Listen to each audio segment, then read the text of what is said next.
How's it going, guys? And welcome back to Retrospect, your go-to retro gaming podcast. You're listening to episode 35.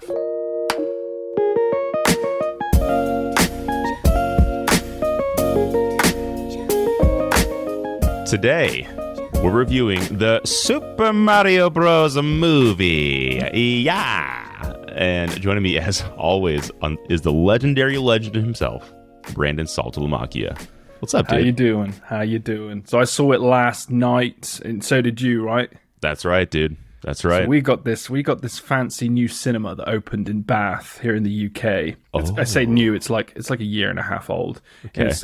It's basically like high-end sofas, so two-seater sofas. The people come in and you order your food, and they'll come in before the show starts, like 5 minutes before the show starts, and we'll give you any of your food. They do cocktails, milkshakes, they do steaks, they do nachos, like hot nachos, and they just come in like servicemen, like butlers, and give you your food. And when me and my partner want to go like fancy, we're gonna go fancy today, and we'll go to this cinema, and it's like a whole other world. We've got a few cinemas here near us, but you get like we call them like the chavs there that are like chatting in the background, taking selfies, like kissing, and you got people that are just, you don't want to be around. So this one, when I'm like, this is for business, we're going to do this on the business card today, we're going fancy.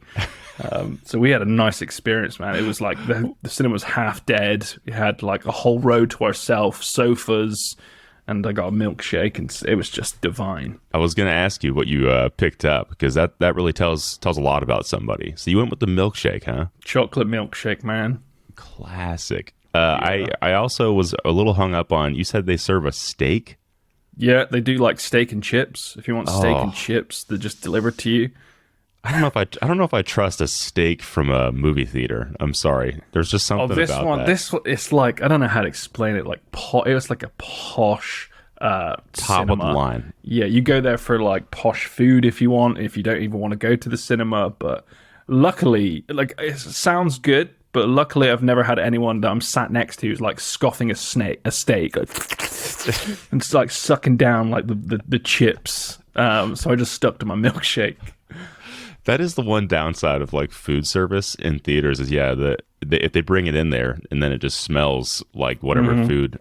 I remember I went to the Star Wars premiere. When they relaunched the new one. I think it was Force Awakens or the first one in the newest trilogy.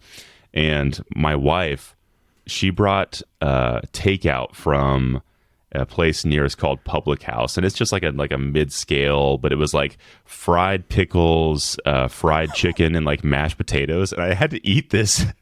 Like I wasn't supposed to have it in the theater, and I was so embarrassed because I was like, dude, everyone can smell this. Like it's just like the fried food was. That's just like what one step down from someone bringing in fish. Yeah. Yes. I told her I ate it so fast, and I was like, I gotta get this out of here. I sprinted out of there, and I just threw it in the trash can. I was like, all right, we're good. Good. Yeah, there needs to be more people like you, man, that appreciate the smell of stuff. Some people just You don't want to deal with that in the theater, man. You didn't come to smell that. You came to smell popcorn mostly and watch a good movie. Speaking of popcorn, though, did you get the bucket? Did you get the fancy little promotional bucket that came with it? I don't like popcorn, man, like that. It's just not, it's like tasteless. It's annoying. Half of it's on the floor. It's all in your teeth. Just a no-go for me. It's so true. But the promotional bucket, the big Mario block, you know what I'm talking about? Yeah, they didn't have that at our cinema. Okay, yeah. I think what I was reading is most places they had already like sold out. Like all the people the night prior came for like the midnight launch or whatever they call it these days. And they're all gone. They're all gone. So damn. Now they're already selling on eBay for like $50, and it's like, okay. You guys in the States, you put like melted butter on your popcorn, right? And I've seen like people put like, what else do you have on it? Like syrup and stuff? You guys are just crazy. We are straight up sugar or salt, or just get the fuck out of the cinema. Don't you dare ask for anything else. Yeah. The butter is gross. I will agree with you on that. The movie theater butter is disgusting because the way it works is like they give you your some places do it differently, but most of the time it's self-serve. So you get your huge bucket, and then you go to this dispenser that just pours out this nasty buttery liquid. And you just squirt it all over the top of your popcorn. And then so it tastes good maybe for a little bit, but then you go to the theater and it sits for like 10 minutes and then it's just cold and soggy and way too buttery and your hands are disgusting. And you're just like, why did I do this? So I don't go for the butter either. Haven't done that in a long time because of what I just described. So sounds like you guys are doing it a lot better than we are in the States. So we have disgusting cinemas. But I saw it in the IMAX. I saw it in IMAX last night. So on the big screen, extra noise, pretty packed out theater. There was a lot of clapping and applauding and all that jazz. I don't know. I'm kind of mixed on how I feel about that sometimes. I'm like, all right, guys, we don't get that in the UK. And I went to Avengers Endgame, the midnight showing, and nobody claps. Like in the UK, we're totally different. You know, we like to go in queues. We like to be authoritative. We don't like breaking rules.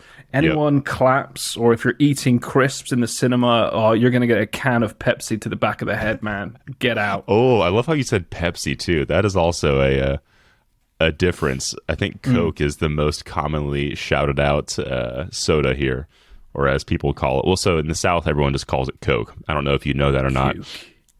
You could come here and be like, hey, I'll have a Coke. And they'd be like, well, what kind do you want? And like, right.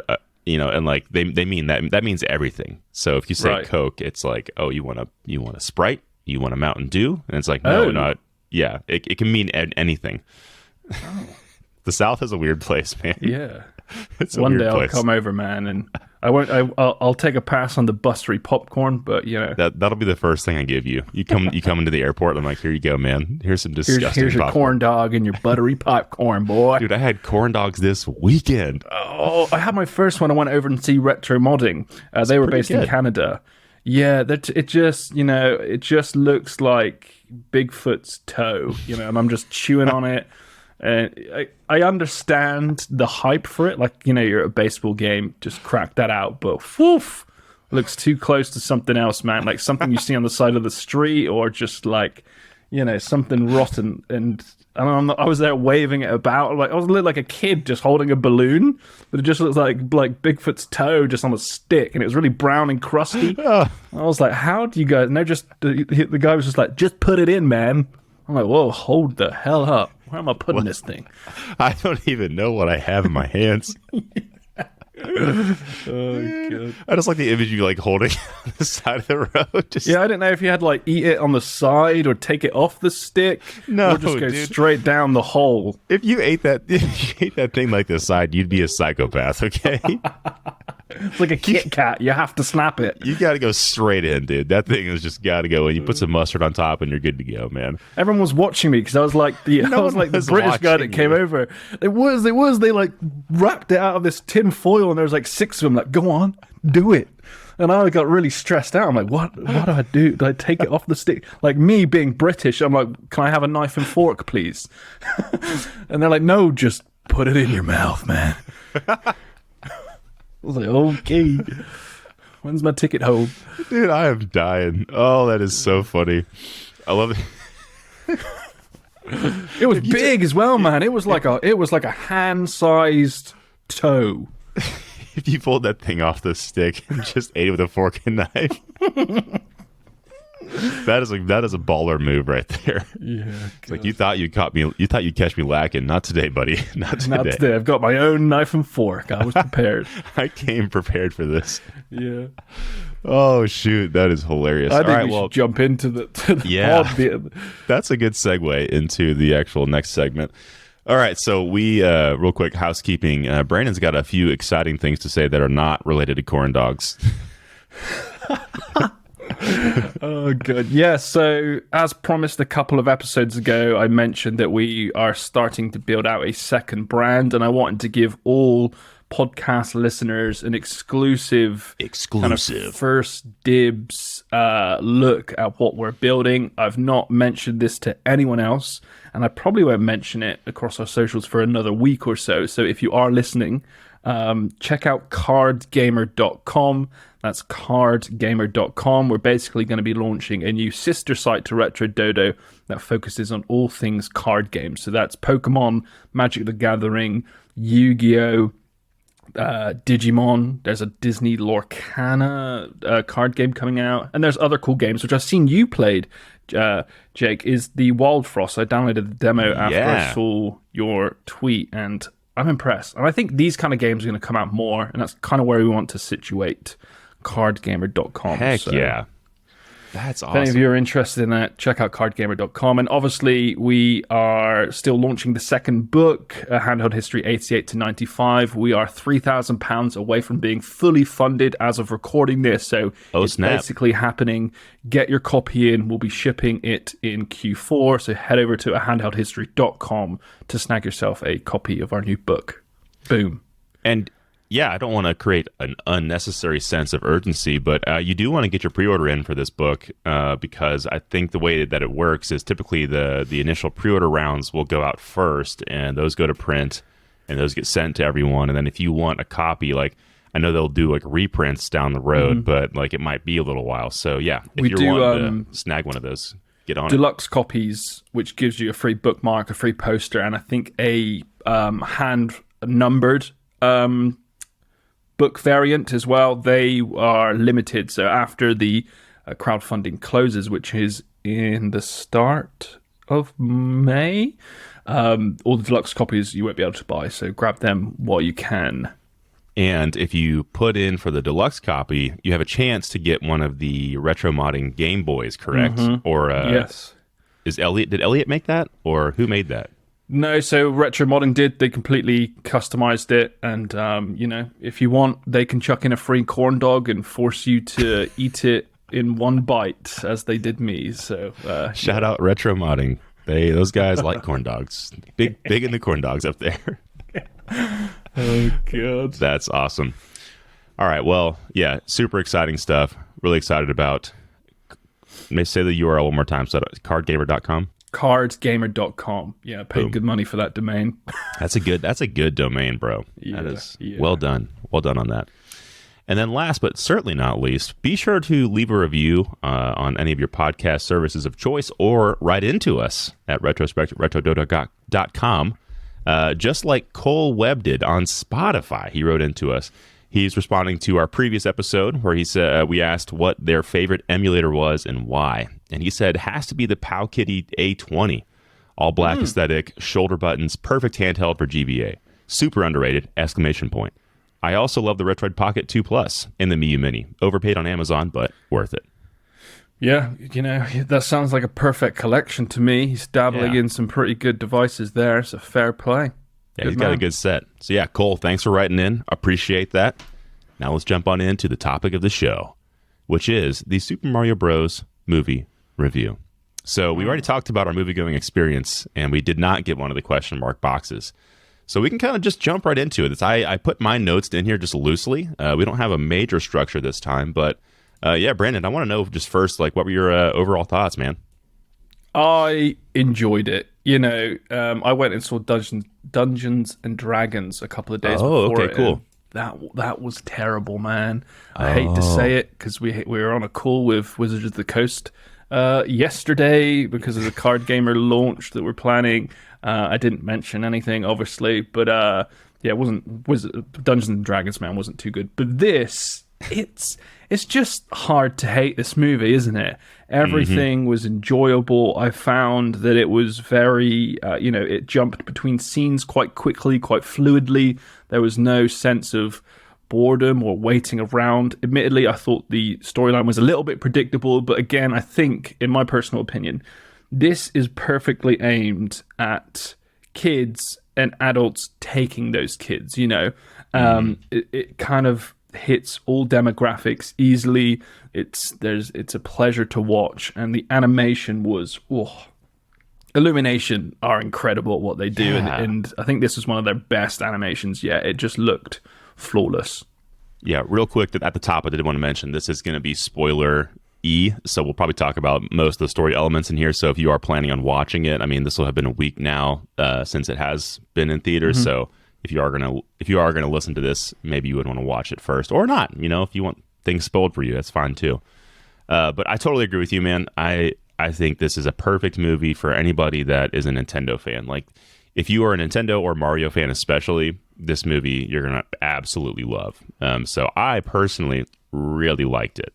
I had seen ahead of time the Rotten Tomatoes score, you know, so I think it was kind of getting low, like 48s, maybe it's a little bit higher now. But I think the audience score is really high. It's in the 90s. Wow.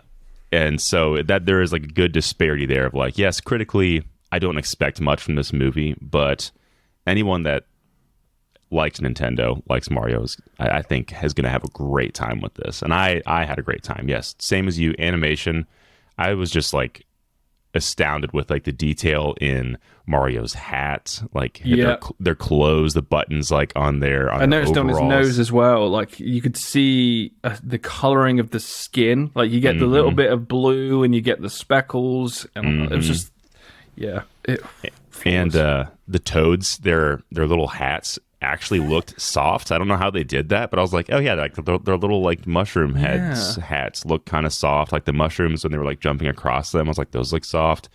Bowser's hair when it was like flapping in the wind, I was like, man, yeah, this is just they went all out on the animation on this.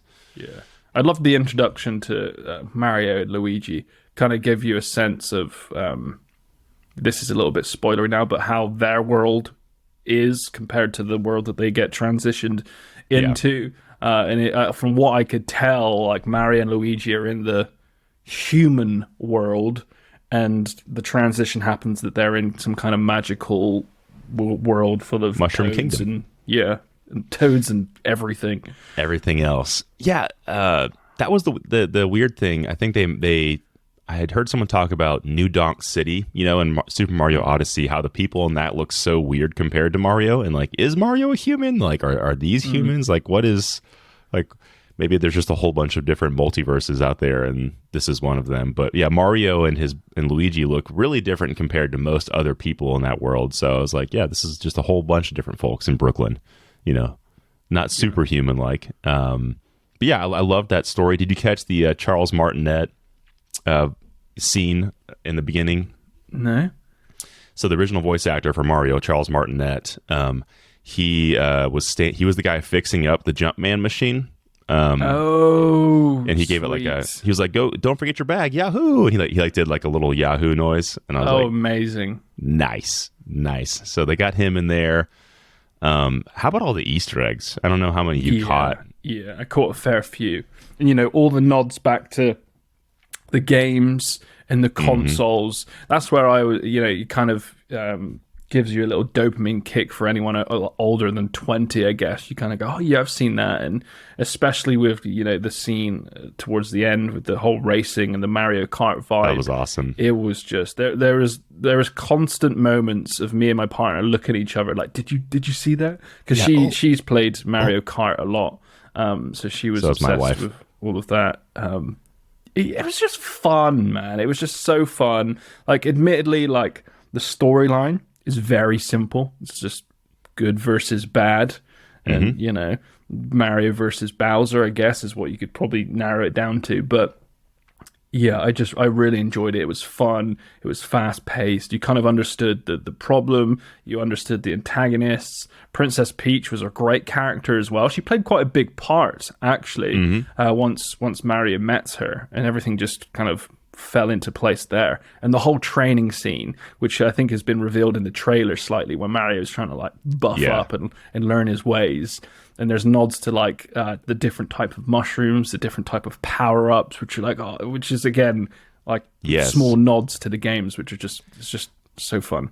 I love how they made that sort of make sense, because I was like, how is Mario so bad? I was like, how, like when they were first doing that training scene, I was like, how is Mario so bad? Like, how is this really going to make sense? And then like, oh yeah, you need a power up, and that'll make you actually a lot faster and able to do these things. And I was like, oh, got it. And the music, the soundtrack as well, had like an 80s rock vibe, which was really cool. And that just added to all of the different I think they had just new renditions of a lot of Koji Kondo's work over the series. So you noticed Bowser's theme, you noticed Super Mario Kart 8 theme when they were in the garage. I was like, oh, that's cool. Like the underwater theme, the Peach's Castle theme. It was just you could hear it all. It was kind of like, it was weird, like kind of like you were explaining. The entire time I was watching for something. I was like, or like I was looking in the background. I was like, okay, what Easter eggs am I looking for? It was kind of like an I Spy game, but like always moving. I was like, okay, what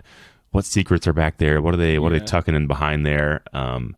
It was a ton of fun. I think like the only negative I had is like what you said, story totally fine, whatever. But I mean, it's a Mario movie. This is kind of what it had to be, I think, coming out of the gate. And then also, I wish they would have done a little bit more, like you were mentioning, with the handhelds or like just their consoles in general. Because I think really all we saw was Mario playing the Nintendo, which I thought was really cool. I was like, oh, nice, he's playing Nintendo. That's fun. But then they had the arcade cabinet, and I don't think there was anything else. I didn't clock any handhelds at all. Yeah, I was like, not even a Switch. You would have thought maybe a Switch was in there if they wanted, like, I don't know. Maybe we missed it. I don't know, but like, a Game Boy would have been a fun little nod. I did notice that, like, when they were walking through Toad Town, there was like an antique store, and there was like a little call out in the background. I was like, oh yeah, you just got to blow into it to make it work, or something like that. And I was like, nice. Okay. Oh man, nice. You've got better eyes than me, dude. I was probably deep in my milkshake at those points. Chocolate milkshake was so good. Ooh, deliciousness. Yeah, just incredible. And even I loved the bit where Jack Black kind of got his moments on the piano, yes. and going absolutely mad on that, which I think Jack Black, like moving into like the characters and the voice actors now, I think they picked great. Admittedly, like Chris Pratt is fine, totally fine. Totally and fine. I think that's the perfect word for it. Chris Pratt is fine at it, but they each have a very, it's not their voice. They put on like a twang or like a accent on everything. Even Jack Black had one for Bowser. Yeah, Mario. Yeah, so like Mario and Luigi had slight Brooklyn accents, like not over the top. And then Bowser's voice was a bit more. I think they gave him like some CGI like depth to like make it more grovelly and angry sounding. And he was singing with that as well, which I thought was really impressive. Like, peaches. Yeah. Because you also, for those who haven't watched yet, you should. There's 2 post-credit scenes. I missed the last one. I thought that was it. Ask. I thought the first one was it, and I was like, they didn't reveal anything then, but apparently they did. We can get onto that in a minute, but yeah. I saw ahead of time that there was 2 end, like a true end credit scene, so I stayed, caught that, and we'll talk about that. Well, I don't know. We can talk about it right now if you want. Yeah, to. Fuck it. It was just a Yoshi egg, just a Yoshi egg. I was gonna ask because my partner loves Yoshi. That's who she picks on Mario Kart, and we didn't really get to be introduced to that character. Or wait, I think I saw them in the background, like running around, but it wasn't Yoshi. And then I saw the egg towards the end when Bowser was getting annoyed. But no. Yeah, so at the very end, it like zooms down back into the sewers where Mario and Luigi first entered into Mushroom Kingdom, and there's a little Yoshi egg just sitting like on some rubble, and it starts to crack, and then the screen goes black, and it's like, Yoshi! And then that's the end. And you're like, okay, cool, so maybe there'll be like a fun little sequel with them back in New York doing stuff or whatever. I don't know. Yeah, how are they gonna, I guess we can move on to that, is the sequel. What are your thoughts there? Where are they going to go? Yeah, I mean, now that it's established, I would assume that they're probably going to try and intermix the both worlds, because I didn't actually expect that at the very end when Bowser's Castle came into Brooklyn. I was like, oh, that's kind of a fun idea. So my thought is like it'll probably be like the Mushroom Kingdom comes to America, comes to Brooklyn, and it would be kind of fun to see like Peach and company experiencing the real world, stuff, and getting to, I guess, buy a turtle or try corn dogs. Yeah, try corn dogs. It all comes back to the corn dogs. Oh man, they probably do look like little Mario fingers. To be fair, that would be my guess. I don't know. What are you thinking? Is there anything you have in mind?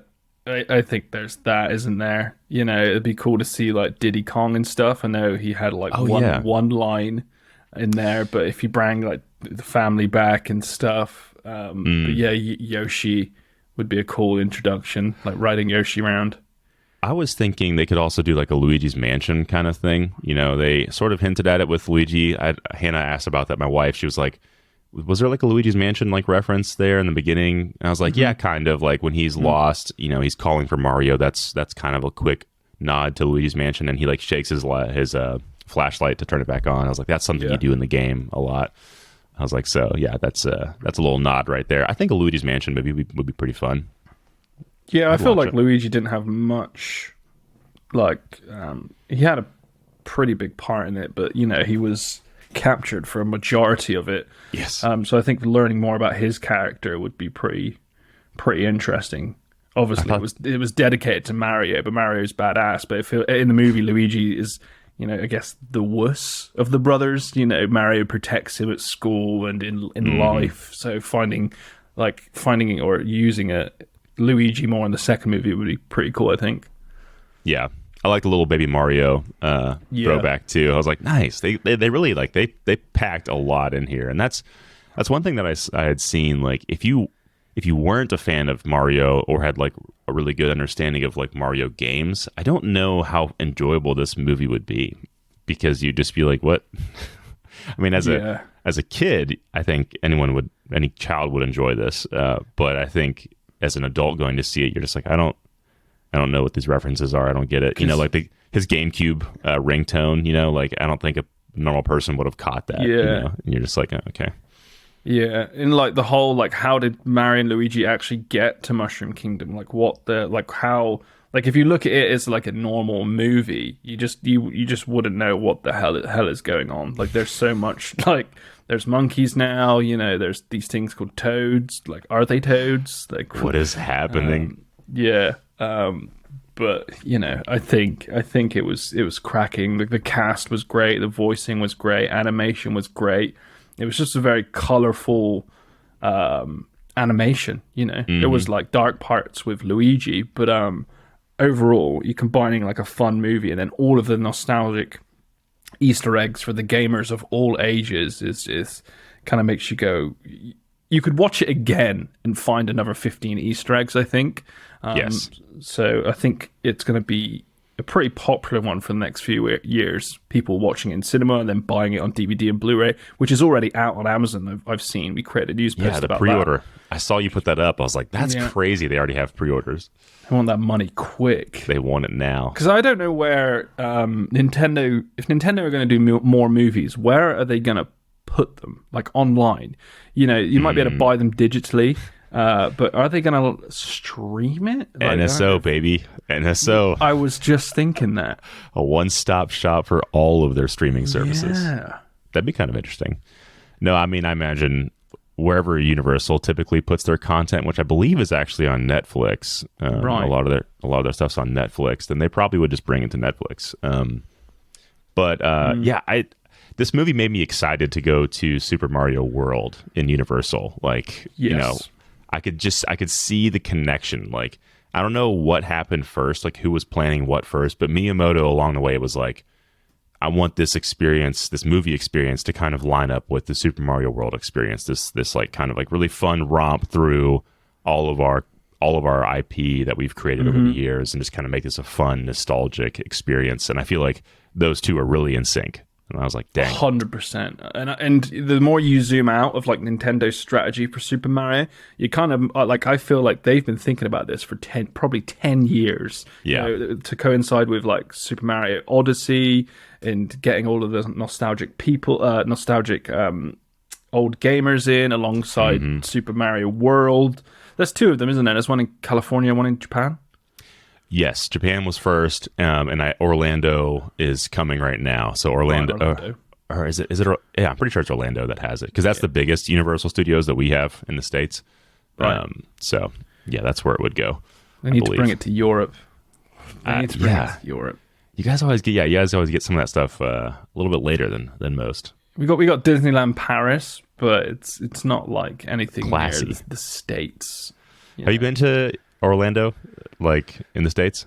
No, I haven't, but my partner continuously watches like Disneyland vlogs just all the time. Loves it, and she's been, I think, twice. I've never been, but I do want to go. It looks incredible. I was gonna say it's an experience. It is an experience. It's something. It'll be really jarring for you, I feel like. I just hate crowded places, man. Like people piss me off. That's why I moved to the countryside, man. Like, give me hills instead of buildings. You know, like, if you don't like people, dude, Disney World is not the place for you. That's why I went to that movie theater with nobody in it. Just get away from people. Smart man. I did actually, you mentioned the voice acting really quick. I did want to, not apologize, but I did want to mention that I think Seth Rogen as DK was totally fine. I actually thought he did a good job. Yeah. I'm not a huge fan of Seth Rogen, but I think him at playing DK was totally good. It's hard to like, because Donkey Kong is like a big, buff, strong. He's like one of the strongest monkeys in the kingdom. Mm-hmm. And then you've got Seth Rogen speaking, and it's hard to like separate. Yeah. Like I just think it's Seth Rogen. And I think the voice they chose for Cranky Kong was not right. It was fine, but like he was too much of like a whiny like New Yorker, as opposed to just like an old cranky monkey. You know, that's kind of what I was more envisioning for his voice. Yeah. So when I heard cranky... What was your favorite character overall then? That's a great question. I really liked... I think Bowser overall, just voice acting character, I think he was the best. Mm-hmm. How about you? Oh, I can't remember what it was called, but you know when they're all trapped in the end, and you got the little floating star, the Luma, like baby, the Luma, the baby voice that's just that's like, what I was gonna say. I'm ready to die now. That was like, such a good character. I was wheezing, mate. I was absolutely wheezing. Yeah, dude. Hannah, my wife and I both were like, that character was hilarious. A little bit dark as well, right? Like it was just straight up honest. Like, you're all going to die now, in like a happy little kid smiley. There's no like, escape. Yeah. And then the very end scene where she's like, "Now that the movie's over, you have nothing to do but stare into the black void of nothing," you know, and it just zooms in on her face a little bit. I was like, that's so good. It's a good juxtaposition, because the Lumas in Mario Galaxy were like so cheery and happy and yay, you know, and so to have a very depressed Luma was a really good call. A good creative choice. So yeah, I think closing this out, I don't know. How would you rate this? What's your overall rating for the Super Mario Bros. Movie? As a 30-year-old gentleman with no children, 7 out of 10. But I think it's, you know, that's 7 out of 10 for someone going solo, but I think it's going to be best experience with kids or your nieces or your any young relative. I think that's where you kind of get the magic. Yeah. I'm going to go a little higher. I'm going to give this like an 8 out of 10, man. I'm thinking of good versus great. That's how I think. 8 is great, you know. I was like, I thought it was great. I think that, again, this is a great example of movies that not everyone's going to like. Like, I like Hot Rod, Napoleon Dynamite, Nacho Libre, which are all like bad movies critically, but they have really high audience scores because they're for a certain audience. And this is another one of those for me where I'm just like, I loved this. I know not everyone's going to like it, but I had a great time. And I'll definitely watch it again. Exactly. I was about to say that. It's very rewatchable. You know, you could just watch it. It's something you put on the weekend. You don't have to pay much attention to it, but if you focus enough, you'll find cool new nods to games and Easter eggs and stuff. And yeah, it was just a pleasure, man. But don't go, I think anyone listening, don't go expecting that it's going to be a masterpiece or it's going to win awards. It's, you know, it's worth the 10, 15 pounds you spend. Yeah. It might win awards for animation. True. Very true. But yeah, everything else probably not. All right, well, next quick segment. Brandon, this is very on topic for me right now. I got to know, what are you playing? Oh, I haven't really touched on much this week because we've been so busy. We've actually, for those listening and watching, we're currently onboarding a new video producer. So across our main YouTube channel, you should start seeing a new face very soon. So I've been busy with that. But I did try and download Wild Frost, which is what do they call it? It's like a card game, but a deck building card game. Card battler or deck building card battler. Yep. I've only put like 30 minutes into it, but it's quite fun and it's quite an easy introduction into card games and kind of understanding it. But it's hard though. I got smoked like almost immediately. I was like, okay, This is not easy. Yeah. Yeah, you have to be quite tactical. But the animations, the whole ease of use, the understanding, kind of trial and error, it's fun. I think, and at the moment, I think it's only going to be like £16 when the full game comes out at the end of the month-ish. April 12th, actually. April 12th. Oh, so very close to the upload of this. Yeah, by the time you're listening to this, it'll be close to being out. Yeah, so definitely try out that. That's kind of what I've been dabbling on. Yeah, nice. I also messed around with Wild Frost a bit, and I think it's super charming. I think the visuals are what sell it. I think the art that they put in this game really does a lot for it and makes it interesting. So if you've played Slay the Spire or Monster Train or Hearthstone even, it's kind of in that vein. It's got a lot of charming little animations and elements that kind of level it up. So check that out on April 12th. For me, I'm playing Resident Evil 4 Remake finally. Ooh, and it's so good things. Man. It's so good, dude. I played this forever ago on the GameCube. Back, I think this is like when I first started reading, video game websites, and everyone was saying like RE4 is one of the best games ever made. I think it got like a 10. So I was like, I got to pick this up. I like convinced my mom to let me buy it. I was still, I think, not old enough to buy it, and I got it and scared the crap out of me, but I beat it and I played it and loved it, and I hadn't touched it since. And so going back through it now is so much fun. I know this game's a lot different than the original one, but the systems in place, the characters, I don't know. I love like upgrading my weapons and feeling like I can actually go into the next area without being too scared because I have like a pistol that's fully decked out now.